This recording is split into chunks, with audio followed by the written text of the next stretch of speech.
एक लड़की थी। बचपन से ही भगवान श्री कृष्ण की अनन्य भक्त थी। दिन रात बस भजन, भक्ति और प्रेम में डूबी रहती थी। कहते हैं सच्ची भक्ति कभी खाली नहीं जाती। भगवान की कृपा से उसका विवाह हुआ, और वो भी श्रीधाम वृंदावन में। विवाह के बाद पहली बार ससुराल आई, लेकिन नई दुल्हन थी। घर से बाहर जाना मना था। जब कुछ दिन बाद मायके लौटी और फिर एक दिन उसका पति उसे वापस लेने आया। शाम ढल रही थी। वो दोनों वृंदावन पहुंचे। यमुना किनारे पति बोला, मैं यमुना जी में स्नान करके आता हूँ, तुम इस पेड़ के नीचे बैठो और सामान की देखभाल करना, यही पास में हूँ, जरूरत हो तो आवाज देना। लड़की बैठ गई। लंबा घूंघट निकाला हुआ था। गांव है, मर्यादा है। वो मन ही मन सोचने लगी, कितनी कृपा है ठाकुर जी की। बचपन से उनकी पूजा की और आज उसी वृंदावन में मेरा घर है। फिर मन में विचार आया, भगवान की उम्र तो 16 की होगी, मेरे पति 25 के हैं, तो ठाकुर जी मेरे देवर हुए। हाँ, आज से ठाकुर जी मेरे देवर हैं। ये सोचते ही वो मुस्कुराई। मन ही मन बोली, अब जब तू मुझे भाभी कहकर बुलाएगा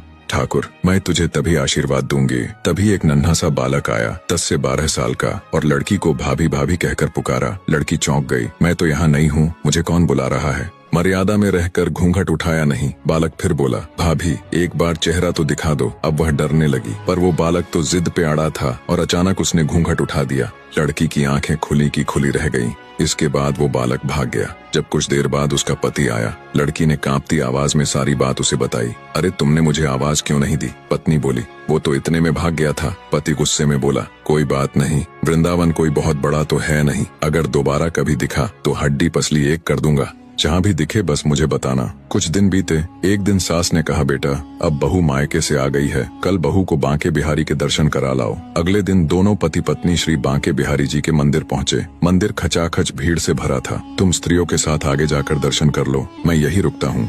लड़की आगे बढ़ी, पर अब भी लंबा घूंघट निकाले हुए। डर था कोई बड़ा बूढ़ा देख ना ले। नई बहू बिना घूंघट के घूम रही है, बदनामी ना हो जाए। बहुत देर हो गई। तभी पीछे से पति ने कहा, अरे पगली, सामने बिहारी जी हैं, घूंघट उठाए बिना कैसे दर्शन करेगी? वो कांपते हाथों से धीरे धीरे घूंघट उठाती है, और जब उसकी नजर ठाकुर जी पर पड़ती है तो आंखें फटी की फटी रह जाती हैं, क्योंकि वहाँ मूर्ति नहीं, वही बालक बैठा मुस्कुरा रहा था। वही जिसने उसे भाभी भाभी कहकर पुकारा था। वो कांपते स्वर में चीख पड़ी, सुनिए, जल्दी आइए। वही बालक मिल गया। पति जल्दी से आया। कहाँ है? लड़की ने कांपती उंगली से ठाकुर जी की ओर इशारा किया। वो रहा, आपके सामने ही है। पति ने जब देखा तो उसके होश उड़ गए। वो तो स्वयं ठाकुर श्री बांके बिहारी जी थे। पति भाव विभोर होकर मंदिर में ही पत्नी के चरणों में गिर पड़ा और बोला, तू धन्य है, तेरा भाव सच्चा है। मैं इतने वर्षों से वृंदावन में हूँ, आज तक ठाकुर जी ने मुझे दर्शन नहीं दिए, पर तुझे भाव में बंध कर स्वयं दर्शन देने आ गए। भक्ति हो तो ऐसी, जहाँ रिश्ता मन से जुड़ता है। कमेंट में एक बार जय श्री कृष्ण